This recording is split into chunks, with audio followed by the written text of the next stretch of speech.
This talk is the third in a monthly series on the fundamentals of Sri Aurobindo's philosophy in Savitri, with each talk covering one of the central principles of Sri Aurobindo's philosophy and examining how it is described, first in his prose writings and then in Savitri. The prose writings are important to give a more precise mental conception of the principle, and quotes from Savitri then follow to give a more intuitive, experiential sense of the principle. The talks are conceived more as a recitation of carefully selected passages from Sri Aurobindo's writings rather than an original analysis or perspective, though I'll briefly highlight or summarize the key ideas in each of the passages. The first talk in the series focused on Sri Aurobindo's descriptions of the Brahman, the divine, and the second on his principle of the involution and evolution of the spirit. These are available, I think, on YouTube. The present talk discusses Sri Aurobindo's conception of the psychic being, the evolving soul or soul personality, which is central to his view of spiritual evolution and also to the practice of his integral yoga that aims to accelerate that spiritual evolution. Some of Sri Aurobindo's most illuminating and concise prose passages on the psychic being come in his Letters on Yoga, Volume 1. But there is also extensive discussion of the concept in both the Synthesis of Yoga and in the Life Divine. And I'm going to read some passages from all three of these sources, beginning with a letter from Letters on Yoga 1, on page 103, that gives a clear sense of what the psychic being is. He says, the psychic part of us is something that comes direct from the divine and is in touch with the divine. In its origin, it is the nucleus, pregnant with divine possibilities, that supports this lower triple manifestation of mind, life, and body. There is this divine element in all living beings, but it stands behind the ordinary consciousness. It's not at first developed, and even when developed, is not always or often in the front. It expresses itself as far as the imperfection of the instruments allows, by their means and under their limitations. It grows in the consciousness by Godward experience, gaining strength every time there is a higher movement in us. And finally, by the accumulation of these deeper and higher movements, there is developed a psychic individuality, that which we call usually the psychic being. It is always this psychic being that is the real, though often the secret cause of man's turning to the spiritual life and his greatest help in it. It is therefore that which we have to bring from behind to the front in the yoga. So this passage makes a subtle distinction between the psychic entity, referred to here as the psychic part of us, and the psychic being, which he describes here as a psychic individuality, which is developed in the course of the evolution of this psychic entity. He says that the psychic entity comes directly from the divine and is in touch with the divine. And that it is the divine element within us and in all living beings. And it's like a seed or nucleus carrying in itself divine possibilities. which gradually reveal themselves more and more in the course of the evolution. It's there in all living beings and gradually growing, whereas the psychic being usually becomes developed and individualized only at the human stage of evolution. And all of this takes place deep within and below the threshold of the outer consciousness, which is not aware of it. But it nevertheless exerts some hidden influence on the outer consciousness and the direction of the evolving outer nature. It is only at a high stage of development of the psychic being that it is strong enough to turn the person to the spiritual life and eventually to come to the front in the outer consciousness so that the person becomes aware of it and identifies with it.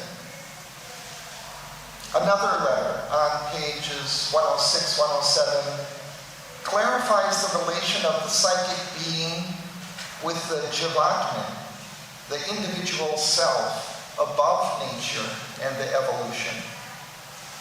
He says, the Jiva is realized as the individual self, Atman, the central being above the nature, calm, untouched by the movements of nature, but supporting their evolution, though not involved in it. Through this realization, silence, freedom, wideness, mastery, purity, a sense of universality in the individual as one center of this divine universality become the normal experience. The psychic is realized as the Purusha behind the heart. It is not universalized like the Jivatman, but is the individual soul supporting from its place behind the heart center the mental, vital, physical, and psychic evolution of the being in nature. Its realization brings bhakti, self-giving, surrender, turning of all the movements Godward, discrimination and choice of all that belongs to the divine truth, good, beauty, rejection of all that is false, evil, ugly, discordant, union through love and sympathy with all existence, openness to the truth of the self and the divine. So this passage distinguishes the self, Atman, and Jivatman from the psychic entity and psychic being. The Atman and Jivatman are almost the same. They are both universal and transcendent, but the Jivatman is also individualized. As he says here, when one realizes the Jivatman, a sense of universality in the individual as one center of this divine universality becomes the normal experience. Sri Aurobindo says elsewhere that it presides over the evolution of the individual being in nature, but remains stationed above. It does not itself descend into the evolution. The psychic entity can be said to be a projection of the Jivatman that descends into the evolution and supports it. And as that evolution proceeds, it develops the psychic individuality, the psychic being. Sri Aurobindo says that the realization of the psychic being brings devotion, self-giving, surrender, the choice of all that belongs to the divine, and the rejection of all that is false. It also brings openness to the higher self and the divine being.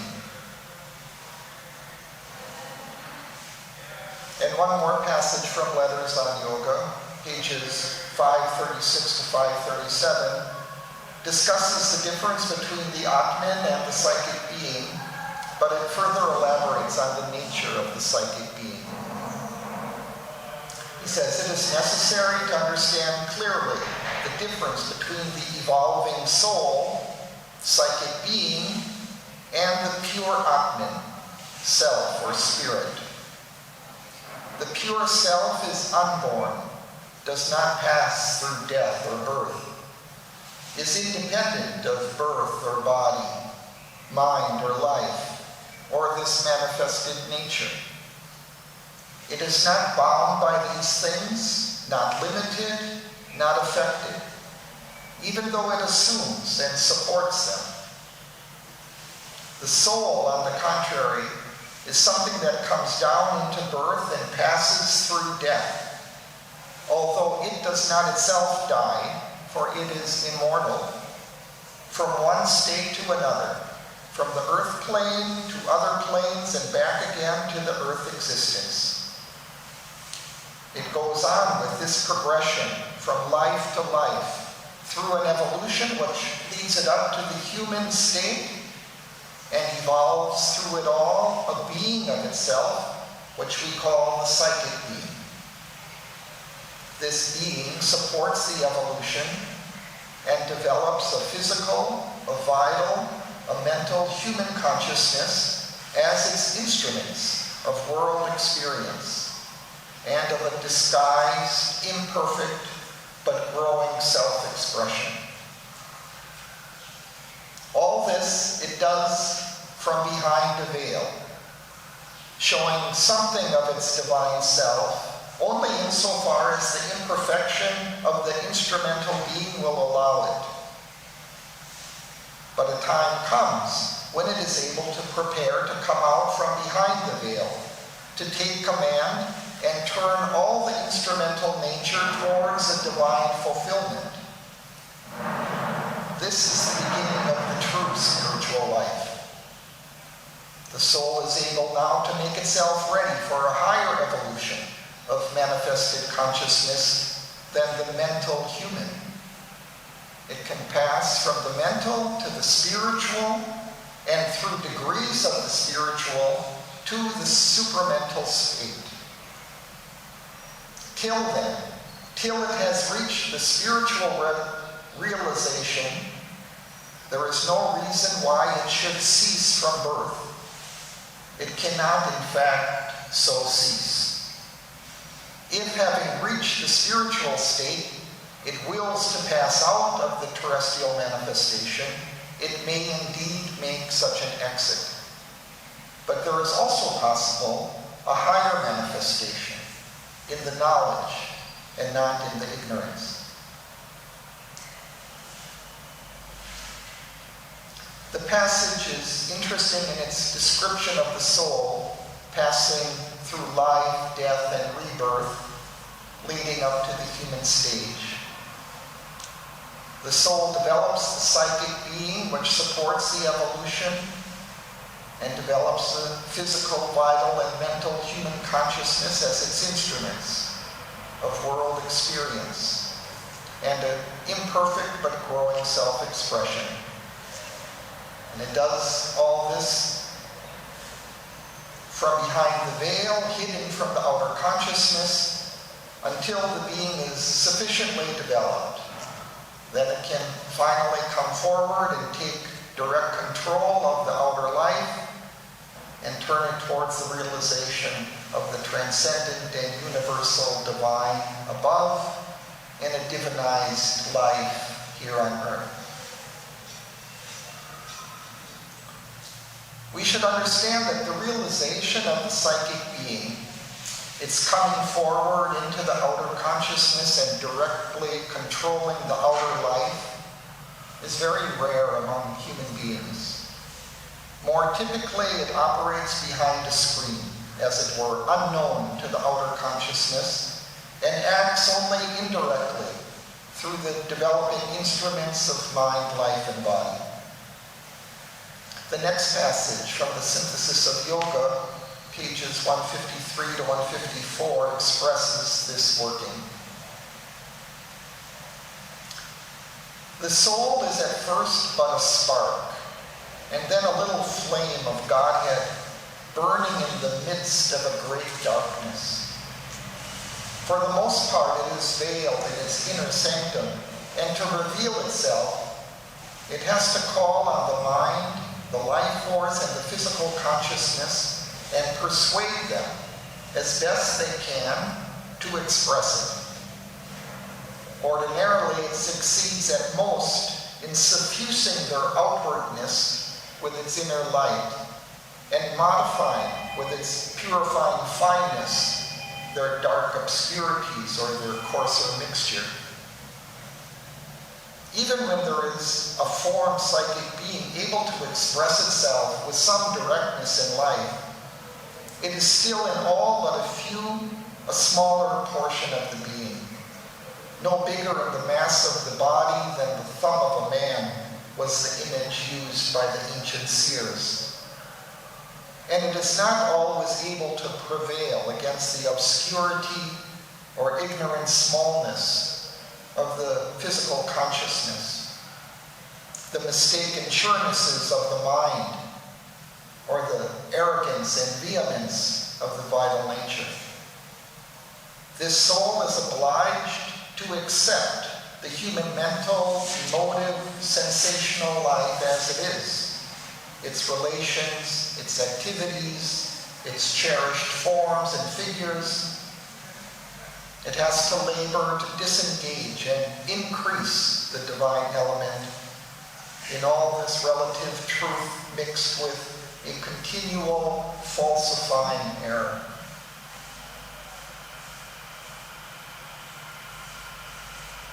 So we see that there is a long working through many human lives in which its influence on the instruments of mind, life, and body is limited to suffusing their outwardness with its inner light and modifying with its pure fineness their dark obscurities or their coarser mixture.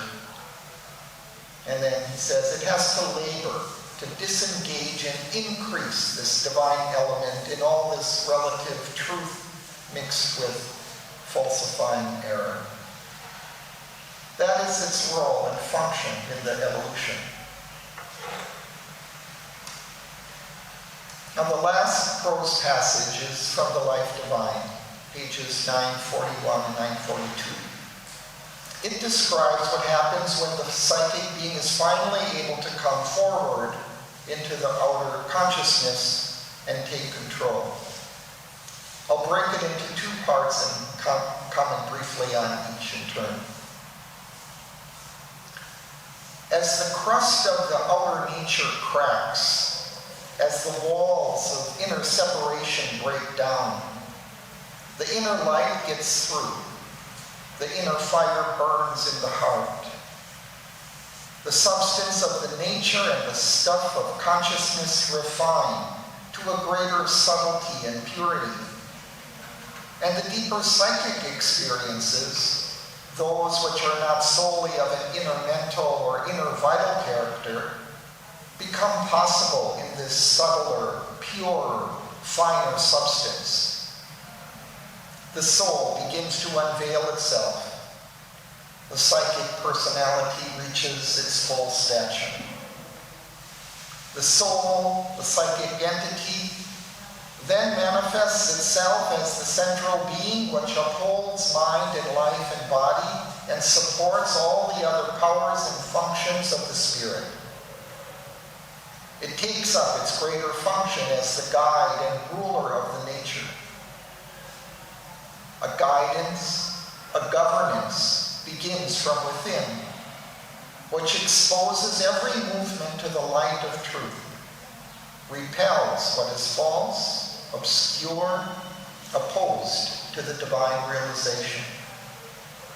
Every region of the being, every nook and corner of it, every movement, formation, direction, inclination of thought, will, emotion, sensation, action, reaction, motive, disposition, propensity, desire, habit of the conscious or subconscious physical, Even the most concealed, camouflaged, mute, recondite is lighted up with the unerring psychic light. Their confusions dissipated, their tangles disentangled, their obscurities, deceptions, self-deceptions, precisely indicated and removed. All is purified, set right. The whole nature harmonized, modulated in the psychic key, put in spiritual order. This process may be rapid or tardy according to the amount of obscurity and resistance still left in the nature. But it goes on unfalteringly so long as it is not complete. As a final result, the whole conscious being is made perfectly apt for spiritual experience of every kind. Turned towards the spiritual truth of thought, feeling, sense, action, tuned to the right responses, delivered from the darkness and stubbornness of the tamasic inertia, the turbidities and turbulences and impurities of the rajasic passion and restless, unharmonized kineticism, the enlightened rigidities and sattvic limitations, or poised balancements of constructed equilibrium, which are the character of the ignorance.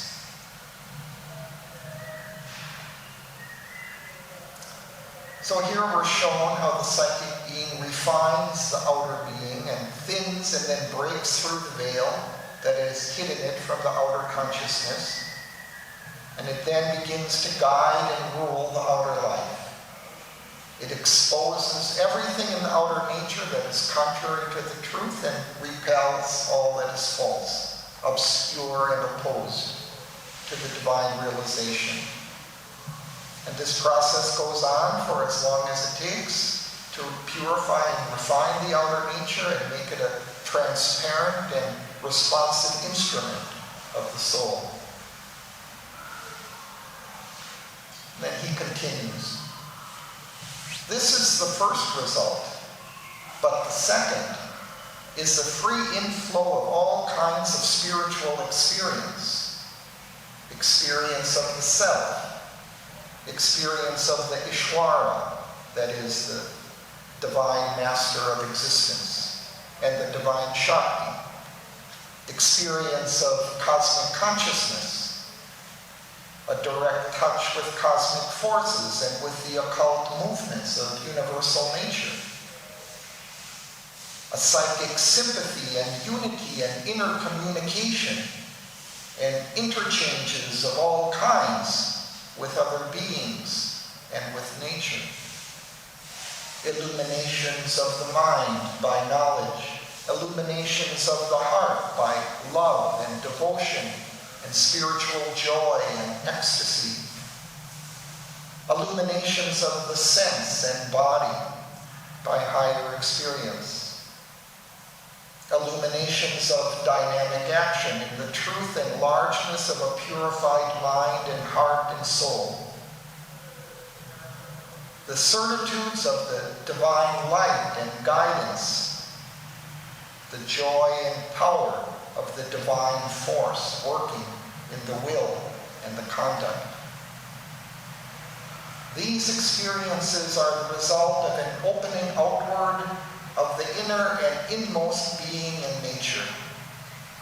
For then there comes into play the soul's power of unerring, inherent consciousness. Its vision, its touch on things, which is superior to any mental cognition. There is there, native to the psychic consciousness in its pure working, an immediate sense of the world and its beings, a direct inner contact with them, and a direct contact with the self and with the divine, a direct knowledge a direct sight of truth and of all truth, a direct penetrating spiritual emotion and feeling, a direct intuition of right will and right action, a power to rule and to create an order of the being, not by the gropings of the superficial self, but from within, from the inner truth of things and self and the occult realities of nature.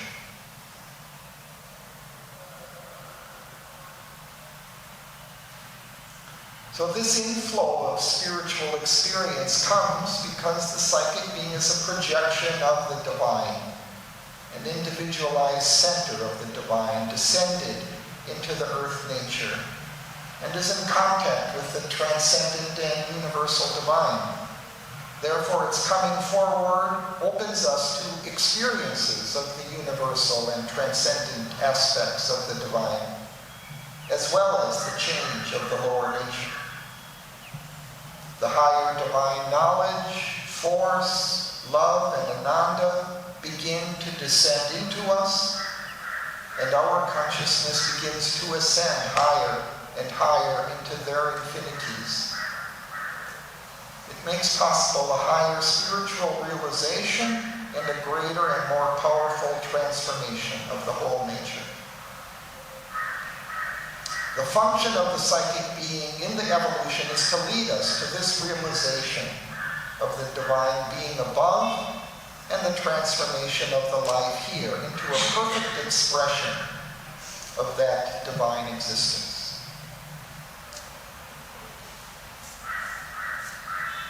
Now let us look at how Sri Aurobindo describes the psychic being in Savitri. The first passage describes Savitri's realization of her soul. It presents it as an encounter with a goddess deep within herself. It's from pages 526 to 527, and I'll break it into two parts. A being stood immortal in transience, deathless, dallying with momentary things, into whose wide eyes of tranquil happiness, which pity and sorrow could not abrogate, infinity turned its gaze on finite shapes. Observer of the silent steps of the hours, eternity upheld the minute's acts, and the passing scenes of the everlasting's play. In the mystery of its selecting will, in the divine comedy of participant, the Spirit's conscious representative, God's delegate in our humanity, comrade of the universe, the transcendence ray. She had come into the mortal body's room to play at ball with time and circumstance. A joy in the world, her master movement here. The passion of the game lighted her eyes. A smile on her lips welcomed earth's bliss and grief. A laugh was her return to pleasure and pain. All things she saw as a masquerade of truth, disguised in the costumes of ignorance, crossing the years to immortality. All she could front with the strong Spirit's peace.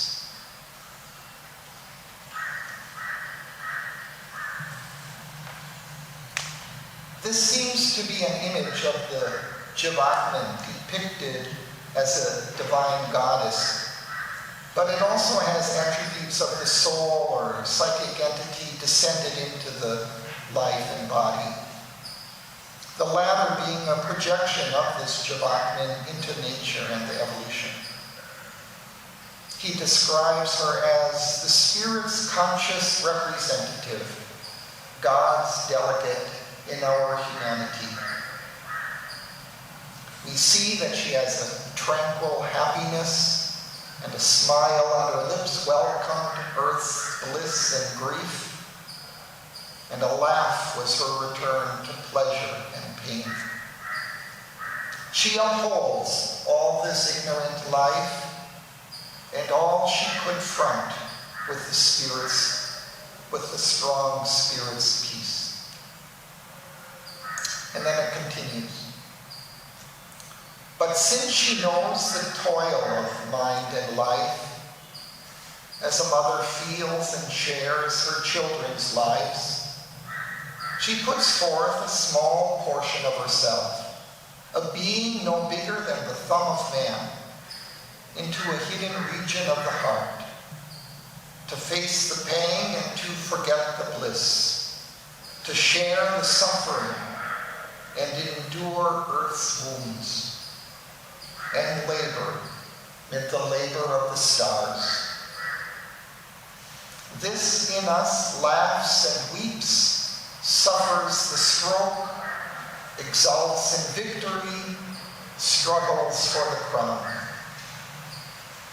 Identified with the mind and body and life, it takes on itself their anguish and defeat, bleeds with fate's whips and hangs upon the cross, yet is the unwounded and immortal self supporting the actor in the human scene. Through this, she sends us her glory and her powers, pushes to wisdom's heights through misery's gulfs. She gives us strength to do our daily task and sympathy that partakes of others' grief, and the little strength we have to help our race.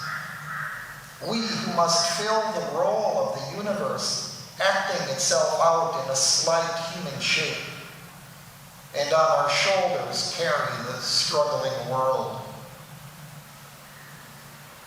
This is in us the Godhead, small and marred. In this human portion of divinity, she seeks the greatness of the soul in time, to uplift from light to light, from power to power, till on a heavenly peak it stands, a king. In body weak, in its heart an invincible might, it climbs, stumbling, held up by an unseen hand, a toiling spirit in a mortal shape.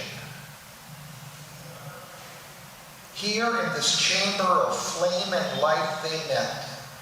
They looked upon each other, knew themselves, the secret deity and its human part, the calm, immortal, and the struggling soul.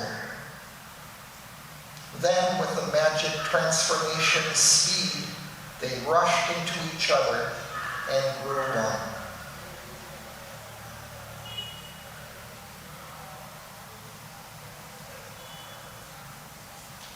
So this seems to be an image of the Jivatman putting forth the psychic being to support the evolutionary process.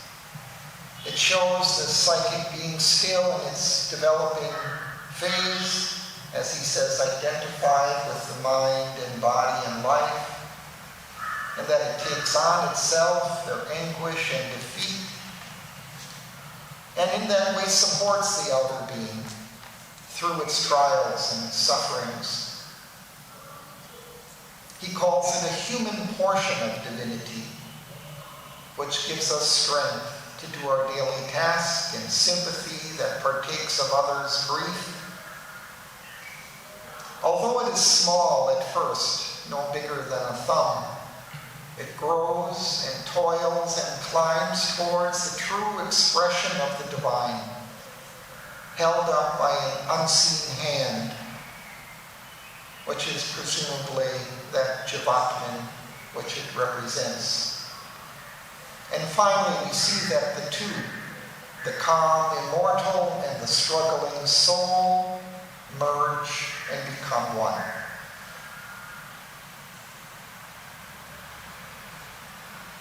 The next passage describes an experience of the psychic being, how that experience may feel like. It is from pages 47 to 49, and I'll read it in 3 parts. In moments when the inner lamps are lit, and the life's cherished guests are left outside, our spirit sits alone and speaks to its gulfs. A wider consciousness opens then its doors, invading from spiritual silences. A ray of the timeless glory stoops a while to commune with our seized, illumined clay and leaves its huge white stamp upon our lives. In the oblivious field of mortal mind, revealed to the closed prophet eyes of trance, or in some deep internal solitude, witnessed by a strange immaterial sense, the signals of eternity appear. The truth mind could not know unveils its face. We hear what mortal ears have never heard. We feel what earthly sense has never felt.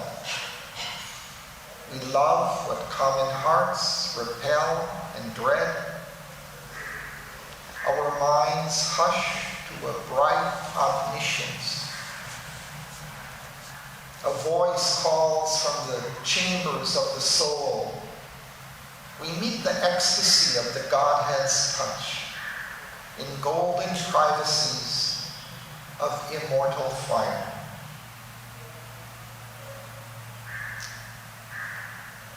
So this first part describes the experience coming during a time of meditation or inner contemplation.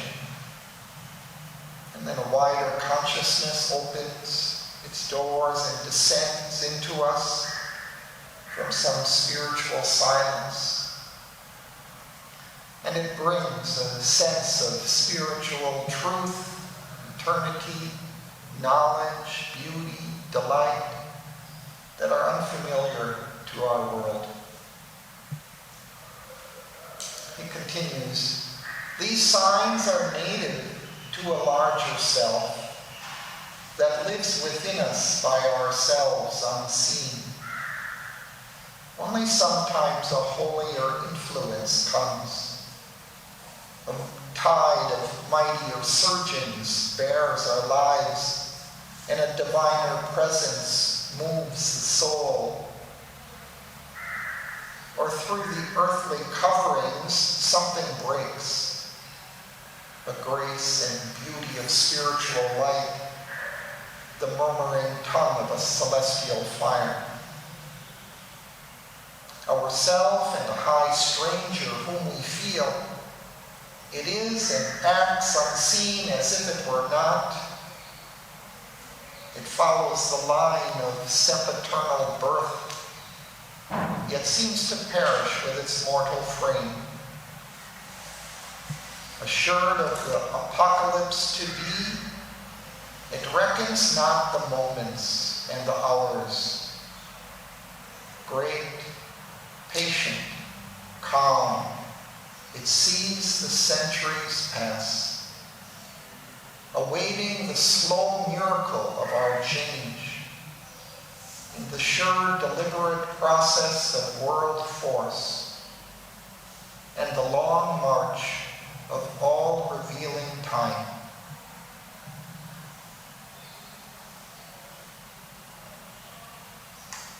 So in this second part of the passage, Sri Aurobindo says that these spiritual experiences are natural to a larger self that we are, but which is hidden deep within. Only rarely we get some intimations of it or momentarily it breaks into our outer consciousness. This larger self is our psychic being. It follows a long series of lives, does not perish with the body, but reincarnates again and again. And it is leading us towards the apocalypse to be. That is the transformation of life and the revelation of the divine in earthly living. It's not impatient, but steadily works through the centuries to change the nature into a pure reflection of the divinity within. And then the last section. It is the origin and the master clue. A silence overhead, an inner voice, a living image seated in the heart, an unwalled wideness and a fathomless point. The truth of all these cryptic shows in space, the real towards which our strivings move, the secret grandiose meaning of our lives. A treasure of honey in the combs of God, a splendor burning in a tenebrous cloak. It is our glory of the flame of God, our golden fountain of the world's delight, and immortality cowled in the cape of death, the shape of our unborn divinity. It guards for us our fate in depths within, where sleeps the eternal seed of transient things. Always we bear in us a magic key, concealed in life's hermetic envelope, a burning witness in the sanctuary, regards through time and the blind walls of form. A timeless light is in his hidden eyes. He sees the secret things no words can speak, and knows the goal of the unconscious world and the heart of the mystery of the journeying years.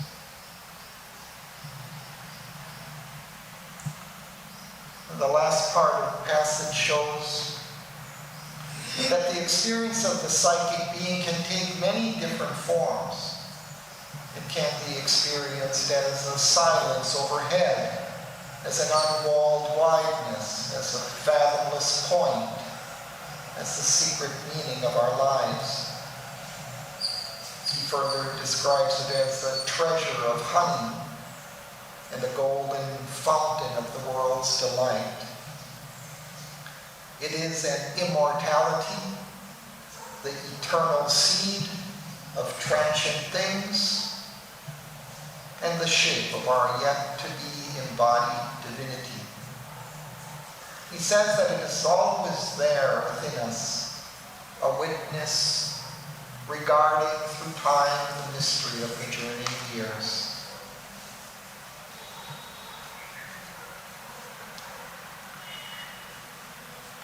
The next passage describes Satchivan, who Sri Aurobindo tells us in the author's note at the outset of the poem, represents the soul carrying the divine truth of being within itself, but descended into the grip of death and ignorance.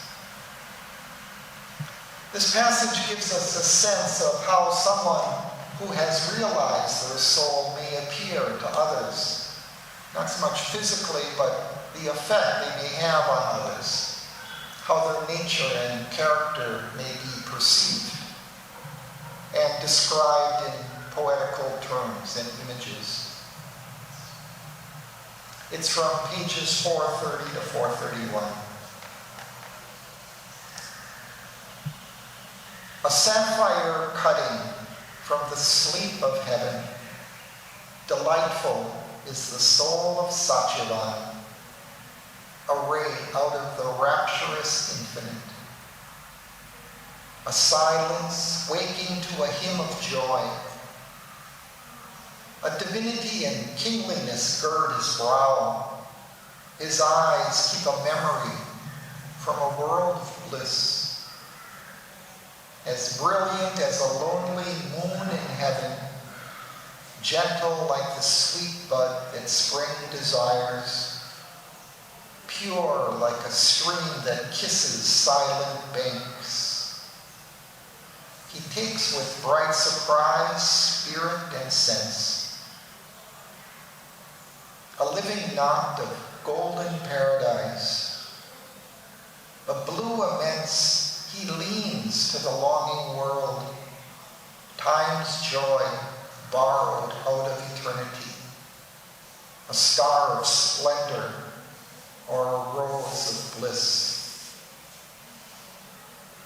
In him, soul and nature, equal presences, balance and fuse in a wide harmony.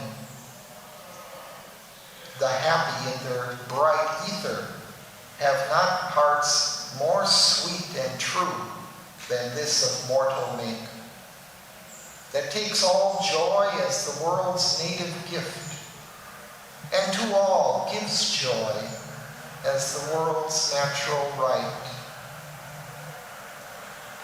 His speech carries a light of inner truth, and a large-eyed communion with the power. In common things has made, veilless his mind.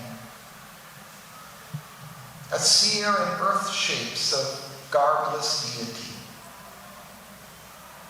A tranquil breath of sky, windless and still, watching the world like a mind of unplugged thought. A silent space, musing and luminous, uncovered by the morning to delight. A green tangle of trees upon a happy hill, made into a murmuring nest by southern winds. These are his images and parallels, his kin in beauty and in depth his peers. A will to climb lifts a delight to live. Heaven's height, companion of earth beauty's charm. An aspiration to the immortal's air, laying on the lap of mortal ecstasy. His sweetness and his joy attract all hearts to live with his own in a glad tenancy. His strength is like a tower built to reach heaven, a Godhead quarried from the stones of life.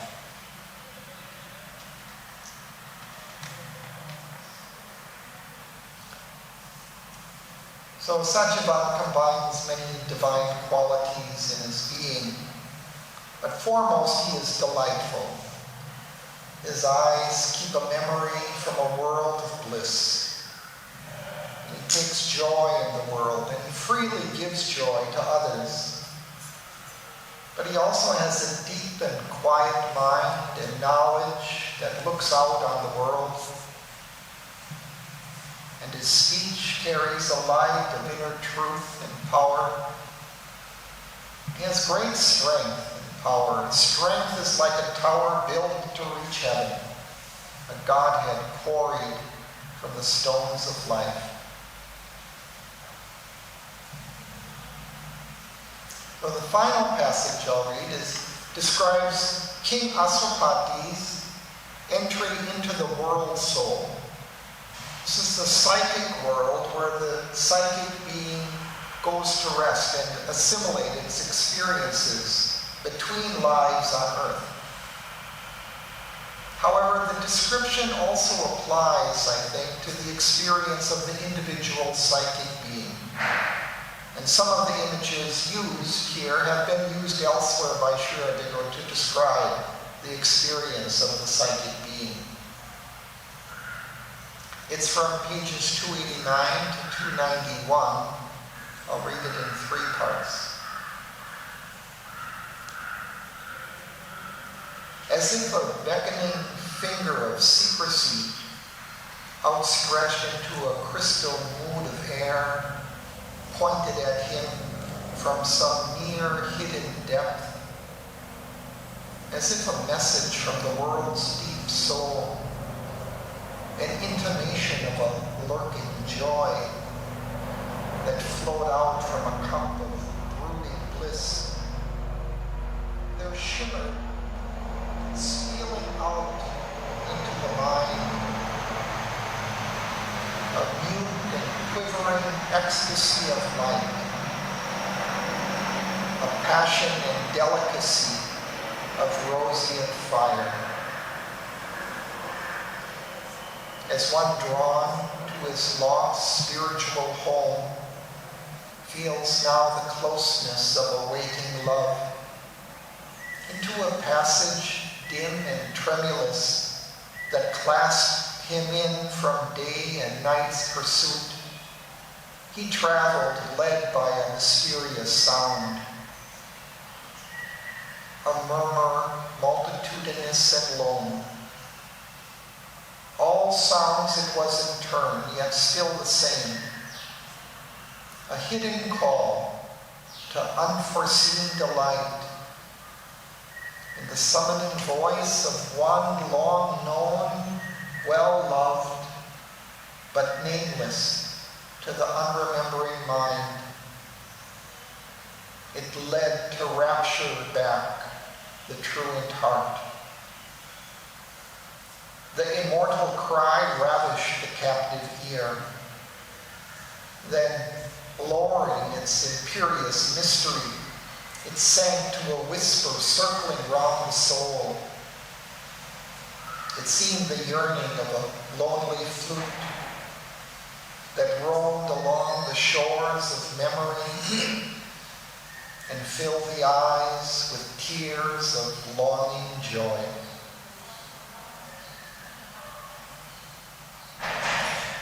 So this first part of the passage describes an opening to the soul, a kind of mystical delight that is calling one to go deeper within. One feels drawn into a passage leading to one's lost spiritual home.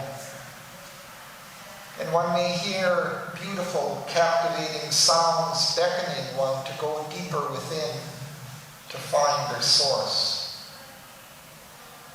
It may sound like the voice of someone long known and well-loved, but whom one cannot identify. Or it may sound like a mystical flute whose sounds brings tears to the eyes. After this section, he describes other sounds it may take, such as anklet bells, a temple gong, the murmur of bees, the sound of a forest. But I'm going to skip over this part and go to Aswapati's entry into this realm of the soul. Into a wonderful bodiless realm he came, the home of a passion without name or voice, a depth he felt answering to every height. A nook was found that could embrace all worlds, a point that was the conscious knot of space, an hour eternal in the heart of time. The silent soul of all the world was there. A being lived, a power, a presence and a power.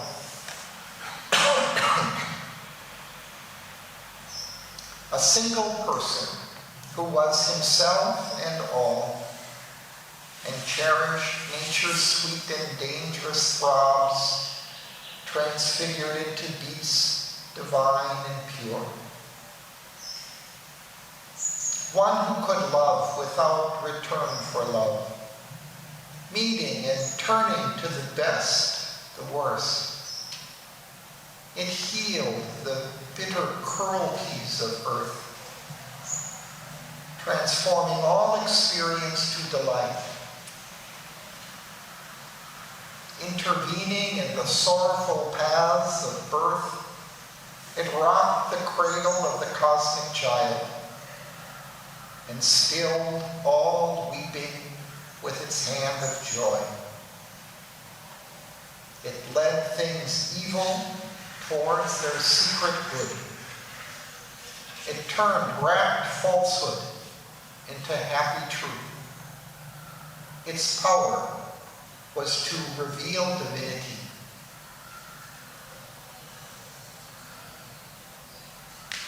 The psychic being feels as if something eternal in the heart of time.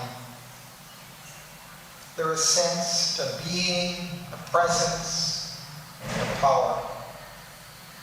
And there's a transforming quality to the soul that turns sorrow, falsehood, and evil into progress and goodness. The psychic being faces all experiences of life, learns from them, grows from them. And there is also a deeply comforting quality to the psychic being. It's healing and soothing. The passage continues. Infinite, coeval with the mind of God, it bore within itself a seed, a flame, a seed from which the eternal is newborn, a flame that cancels death in mortal things. All grew to all, kindred and self and near. The intimacy of God was everywhere. No veil was felt. No brute barrier inert. Distance could not divide. Time could not change. A fire of passion burned in spirit depths. A constant touch of sweetness linked all hearts. The throb of one adoration, single bliss, in a rapt ether of undying love. An inner happiness abode in all, a sense of universal harmonies, a measureless, secure eternity of truth and beauty and good and joy made one. Here was the welling core of finite life. A formless spirit became the soul of form.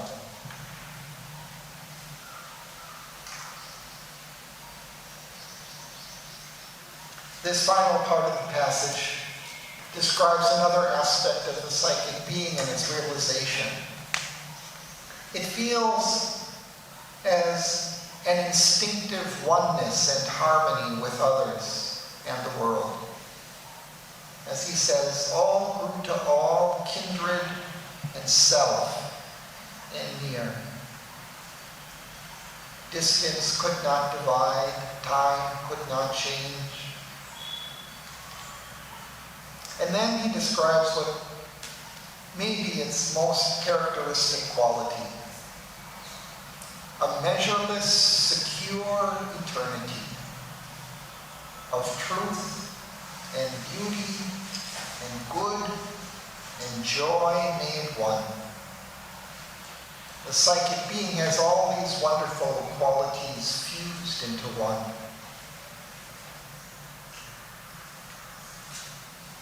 The concept and realization of the psychic being is a fundamental and original principle in Sri Aurobindo's philosophy and yoga.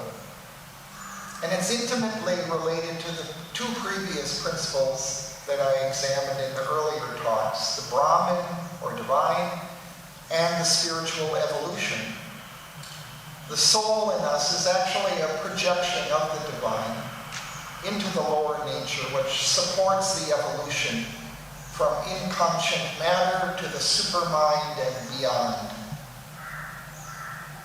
The psychic being is the growing form and personality that the soul takes in the course of its evolution. The mother even discovered and explained in the agenda on July 1st, 1970, that it is the psychic being that will materialize and become the supramental being. There is a great deal more that Sri Aurobindo and the mother have written about the psychic being, which can't be covered today. But I think I've covered enough to give an idea and feeling for its nature and qualities and its central place in Sri Aurobindo's philosophy and yoga. Well, thank you.